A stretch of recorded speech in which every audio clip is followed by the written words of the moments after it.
Fengal புயல் தற்போது சென்னையிலிருந்து சுமார் ஒரு 400 கிலோமீட்டர் தொலைவில் மையம் கொண்டிருக்கிறது. இது நாளை பிற்பகலிலிருந்து மழைப்பொழிவு சென்னை மாநகருக்கு அதிகரிக்கும் என்று வானிலை ஆய்வு மையங்கள் தெரிவிக்கின்றன. ஆனால் ஒரு 2-3 வாரங்களுக்கு முன்பு ஒரு காற்றழுத்தம் ஏற்பட்ட போது சென்னையில் பல பாலங்களில் கொண்டு இந்த வாகனங்களை நிறுத்தக்கூடிய ஒரு சூழ்நிலை.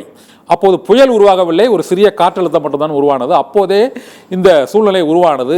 இந்த முறை புயலே உருவாகி இருக்கிறது. தலைநகரம் தத்தளிக்குமா, இதிலிருந்து மீளுமா, என்ன நடவடிக்கைகள் எடுக்கப்பட்டிருக்கிறது என்பது தொடர்பாக முதல்ல சொல்லுங்க சார். வணக்கம் சார். வணக்கம். நீங்க தலைநகரம் சென்னை மாநகராட்சி எல்லா வகையிலும் தயார் நிலையில இருக்கிறோம். நம்ம இது வருடந்தோறும் இது மழைக்காலம்.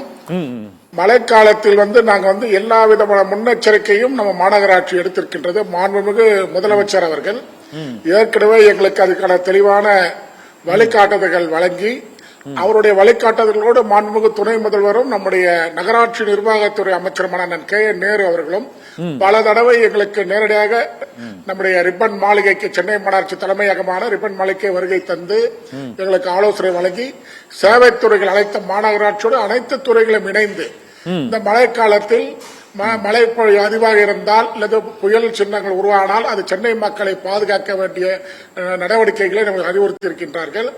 அதற்காக எல்லா வகையிலும் சென்னை மாநகராட்சியும் தயார் நிலையில் இருக்கிறது. ஏற்கனவே மழைநீர் வடிகால் பணிகளை கிட்டத்தட்ட ஒரு 60-70% சென்னை மாநகராட்சி முழுவதும் நாங்கள் முடித்து விட்டோம். இன்னும் ஒரு 20-30% பழைய வடிகால்கள், 25-30 வருடத்திற்கு முன்னால் அமைக்கப்பட்ட வடிகால்கள் இருக்கின்றது. அதனை படிப்படியாக அதை மறுகட்டமைப்பு செய்து கொண்டிருக்கின்றோம். அது மட்டுமல்லாமல் சென்னை மாநகரம் ஒரு சமத்தளமான பகுதி. இது எங்க தண்ணீர் மழை அதிகமாக பொழிவு இருக்கும்போது 1 மணி நேரம் 2 மணி நேரம் தண்ணி நின்றுதான் வடிகின்ற ஒரு சூழல் உள்ள நிலை இங்கு. இந்த இடத்துல வளர்ச்சி பணிகள் தொடர்ந்து நடைபெற்றுக் கொண்டிருக்கின்றன. மெட்ரோ ரயில் நிறுவனத்தினுடைய அடுத்த கட்ட 2ஆம் கட்ட பணிகள் வேகமாக நடைபெற்றுக் கொண்டிருக்கின்றன.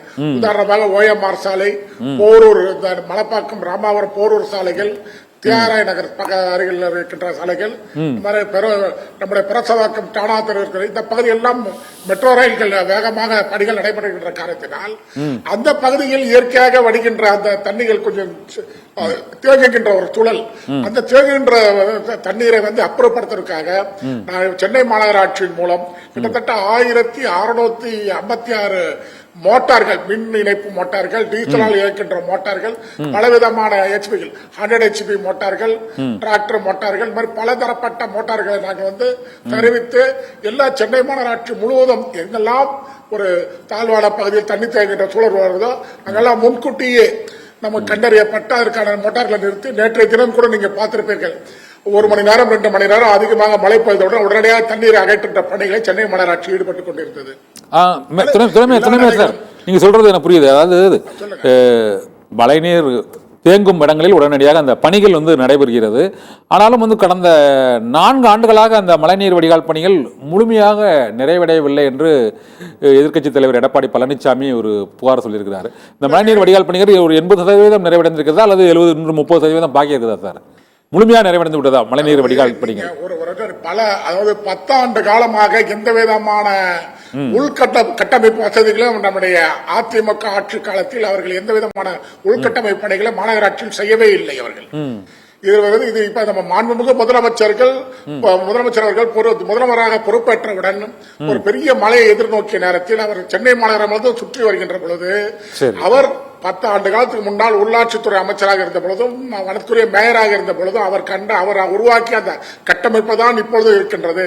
இந்த 10 ஆண்டுகள் எந்த விதமான கட்டமைப்பு உருவாக்கவில்லை என்று பார்த்தவுடன் அதற்காக தான் ஒரு ஓய்வு பெற்ற ஒரு IAS அதிகாரி திருப்புகழ் அவர்கள் தலைமையில் ஒரு கமிட்டி அமைத்து அந்த கமிட்டியோட அறிக்கை வாங்கி தான் இப்போது அந்த பணிகள் நடைபெற்றுக் கொண்டிருக்கின்றன. அதிலும் கூட நிறைய புறநகர் பகுதிகள், சோழிங்கநல்லூர் பகுதிகளில் இப்ப அடுத்த கட்டமாக 2ஆம் கட்டமாக ஒரு பெரிய மிகப்பெரிய 650 கோடி ரூபாய் திட்ட மதிப்பீட்டில் ஒரு மழைநீர் வடிகால் பணிகளை ஒப்பந்தங்கள் கோரி அறிவித்திருக்கின்றோம். அடுத்தது மதுரவாயல் தொகுதி, இது போன்ற மாதவரம் தொகுதி, பல புறநகர் பகுதிகளும் சேர்ந்த காரணத்தினால் எல்லா பகுதியிலும் மழைநீர் கட்டமைப்பில் உருவாக்க வேண்டிய ஒரு கட்டாயம் இருக்கின்ற காரணத்தினால் ஏற்கனவே மழைநீர் வடிகால் பணிகள் 25-30 ஆண்டு காலம் பழமையான மழைநீர் படிகள் இருந்தாலும் அதுல மறு கட்டமைப்பு செய்கிறோம். பணிகளும் சேர்ந்து இருக்கின்றது. 60% நாங்கள் வந்து மழைநீர் வடிகால் பணிகளை முடித்து விட்டோம். 20-30% பணிகள் தொடர்ந்து அந்த வருடத்தோடு அதுக்கான நிதி ஒதுக்கீடுகள் பெற்று நடைபெற்றுக் கொண்டுதான் இருக்கின்றது. இருந்தாலும் கூட அந்த மழைநீர் வடிகால் பணிகள் ஒரு பக்கம் நடந்திருந்தாலும் கூட நாங்கள் வந்து தாழ்வான பகுதிகளில் அந்த மழைநீர் அகற்றுவது மோட்டார்களை வைத்து மழைநீர் அகற்றுற பணிகள் தொடர்ந்து செய்து கொண்டுதான் வருகின்றோம்.